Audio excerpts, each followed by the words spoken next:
श्रीनिशाय नमः। परम परमात्मने नमः। वेदपुरुषाय नमः। श्री गुरुचरणकमलेभ्यो नमः। महासरस्वत्यै नमः। साम सदाशिवाय नमः। वन्दे देवयुमापतिं सुरगुरुं वन्दे जगत्कारणं वन्दे वनगभूषणं मृगधरां वन्दे पशूनापतिं वन्दे सूर्यसकाशवैनयनां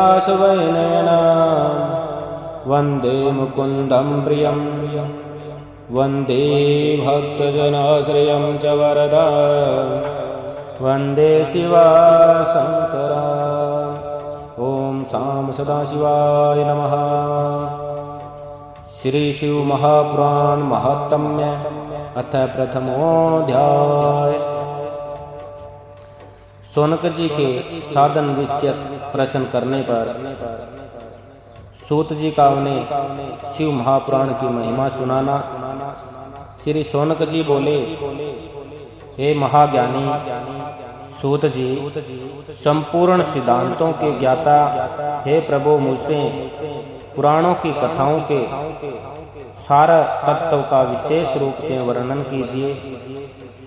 सदाचार, भगवत भक्ति और विवेक की वृद्धि कैसे होती है तथा साधु पुरुष किस प्रकार अपने काम, क्रोध आदि मानसिक विकारों का निवारण करते हैं। इस घोर कलयुग में जीव प्राय आसुर स्वभाव के हो गए हैं। उस जीव समुदाय को शुद्ध देवी संपत्तियों से युक्त बनाने के लिए सर्वश्रेष्ठ उपाय क्या है? आप इस समय मुझे ऐसा कोई शाश्वत साधन बताइए जो कल्याणकारी वस्तुओं में भी सबसे उत्कृष्ट एवं परम मंगलकारी हो तथा पवित्र करने वाले उपायों में भी सर्वोत्तम पवित्र कारक उपाय हो। तात वह साधन ऐसा हो जिसके अनुष्ठान से शीघ्र ही अंतकरण की विशेष शुद्धि हो जाए तथा उससे निर्मल चित्त वाले पुरुष को सदा के लिए शिव की प्राप्ति हो जाए। सूत जी बोले, मुनि श्रेष्ठ शौनक, आप धन्य हैं। आपके हृदय में पुराण कथा सुनने के प्रति विशेष प्रेम एवं लालसा है। इसलिए मैं शुद्ध बुद्धि से विचार कर परम उत्तम शास्त्र का वर्णन करता हूँ।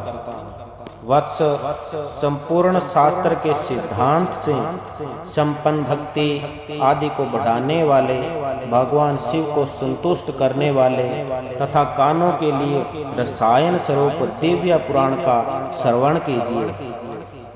यह उत्तम शिव पुराण काल रूपी सर्प से प्राप्त होने वाले महान त्रास का विनाश करने वाले हैं।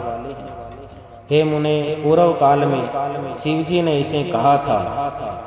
गुरुदेव व्यास जी ने सनत कुमार मुनि का उपदेश पाकर कलयुग के प्राणियों के कल्याण के लिए बड़े आदर से संक्षेप में इस पुराण का प्रतिपादन किया है। हे मुने, विशेष रूप से कलयुग के प्राणियों की चित्त शुद्धि के लिए इस शिवपुराण के अतिरिक्त कोई अन्य साधन नहीं है। हे मुने, जिस बुद्धिमान मनुष्य के पूर्व जन्म के बड़े पुण्य होते हैं, उसी महाभाग्यशाली व्यक्ति की इस पुराण में प्रीति होती है। यह शिवपुराण परम उत्तम शास्त्र है। इसे इस भूल पर भगवान शिव का वांगमय स्वरूप समझना चाहिए और इस प्रकार से इसका सेवन करना चाहिए। इसके पठन और श्रवण से शिव भक्ति पाकर श्रेष्ठतम स्थिति में पहुंचा हुआ मनुष्य शीघ्र ही शिव पद को प्राप्त कर लेता है। इसलिए संपूर्ण यत्न करके मनुष्यों ने इस पुराण के अध्ययन को अभीष्ट साधन माना है और इसका प्रेम पूर्वक श्रवण भी संपूर्ण वांछित फलों को देने वाला है। भगवान शिव के इस पुराण को सुनने से मनुष्य सब पापों से मुक्त हो जाता है तथा बड़े बड़े उत्कृष्ट भोगों का उपभोग करके अनंत में शिवलोक को प्राप्त कर लेता है। राज सूर्य यज्ञ और सैकड़ों अग्निष्टों यज्ञों से जो प्राप्त पुण्य होता है वह भगवान शिव की कथाओं के सुनने मात्र से प्राप्त हो जाता है।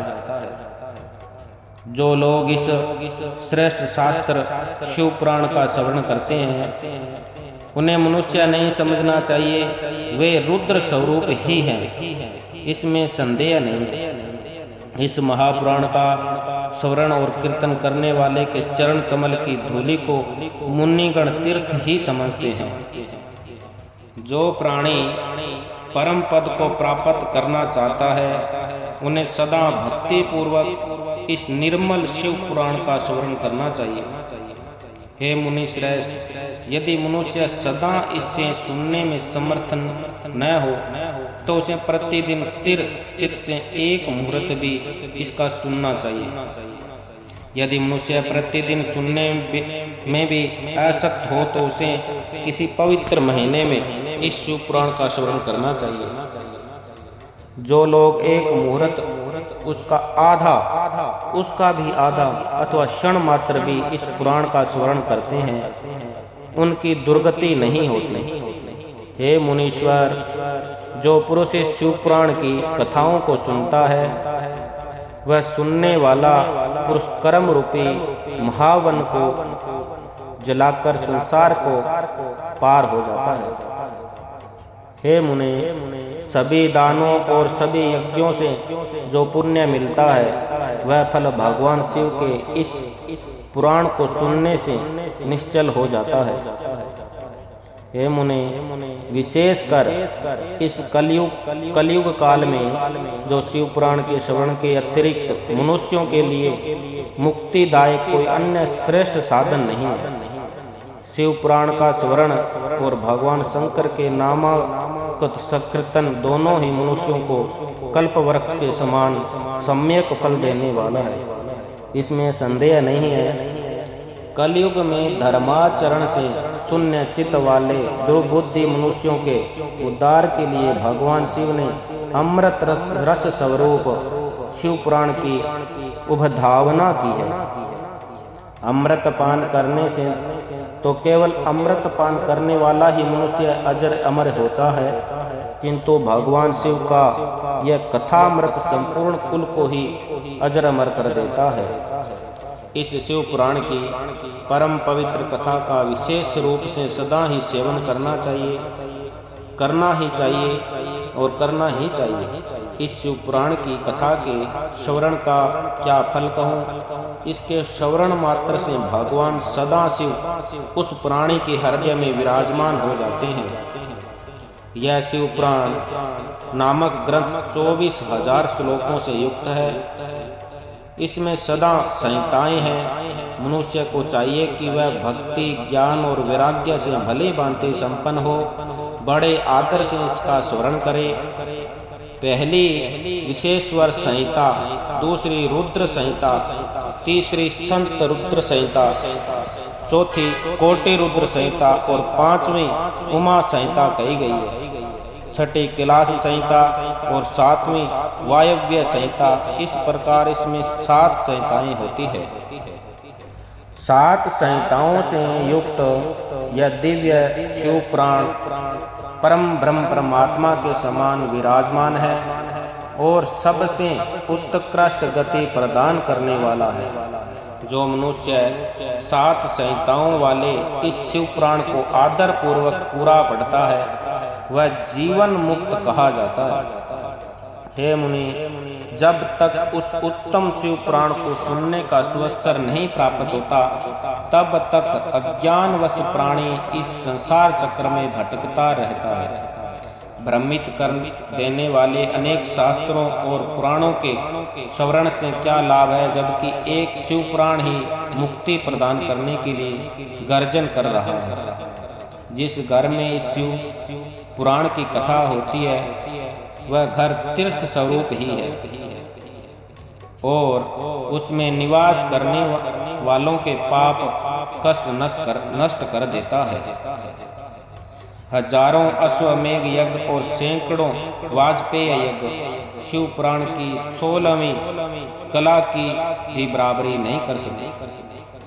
हे मुनि श्रेष्ठ, कोई अधम प्राणी जब तक भक्ति पूर्वक शिव पुराण का स्मरण नहीं करता तभी तक उससे पापी कहा जाता है।